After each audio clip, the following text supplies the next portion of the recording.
Die Rural Health Advocacy Project wys krisis in landelike gesondheidsorg uit en 5 digters word vir die Suid-Afrikaanse Akademie vir Wetenskap en Kuns se letterkunde pryse benoem.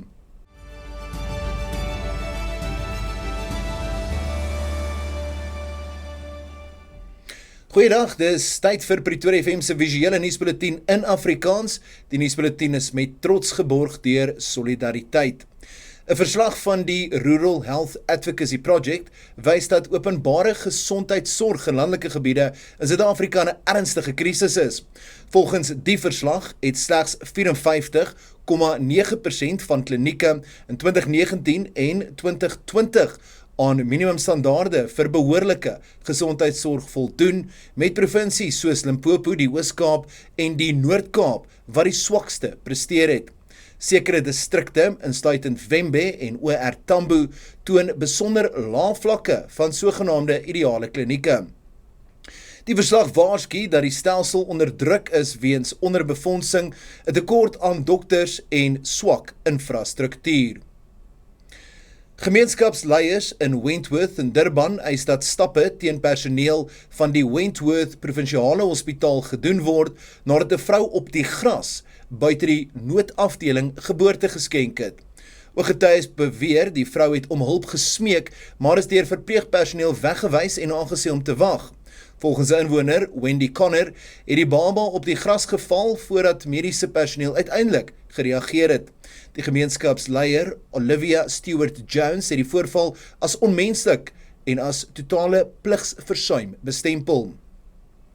Die Vakbond Federasie Kusatu het die Departement van Justisie en Grondwetlike Ontwikkeling se nuwe wetsontwerp oor beskermde openbaarmaking verwelkom. Die konsepwet wat deur die minister Mameloko Kubayi bekend gemaak is, beoog om die beskerming van fluitjieblasers te versterk en om diegene wat hul identiteit blootstel te vervolg. Die departement nooi die publiek om kommentaar te lewer op die wetsontwerp met die sperdatum op 14 Mei. Die adjunkminister Andries Nel sê die veiligheid van fluitjieblasers is 'n prioriteit en dat die regering hoop om die wetgewing so gou moontlik deur die parlement te kry.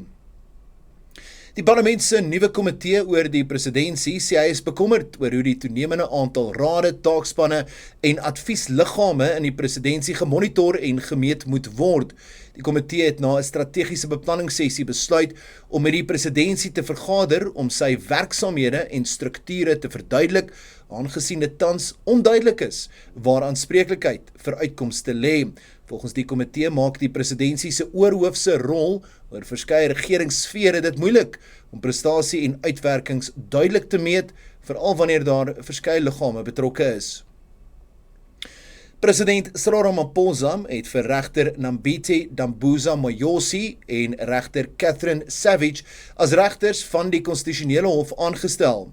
Die presidentsie sê die stap volg na oorlegpleging met hoofregter Mandisa Maya en leiers van politieke partye in die nasionale vergadering. Dambuza Moyosi dien sedert 2015 in die Appelhof, insluitende tydperk as waarnemende president van daardie hof.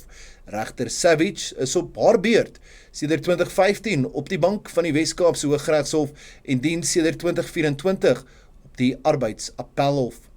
Ramaphosa het albei regters sterkte toegewens in hulle nuwe rolle by die land se hoogste hof.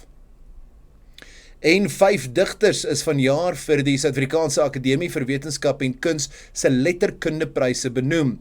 Die digters Joan Hambridge, Tom Dreyer, Bibi Slippers, Gilbert Gibson en Herman Wasserman ding mee om die Hertzogprys vir poësie.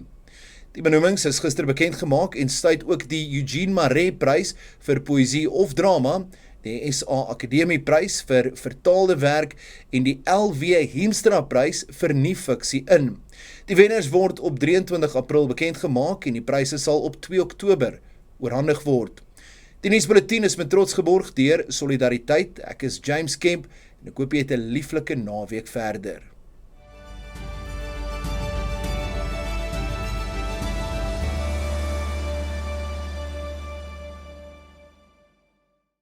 Is jy bang? Dit is tyd. Jy kan dit doen. Jy kan dit doen. Jy kan dit nie. Ek is 'n bietjie bang, maar jy gaan nie hê dit.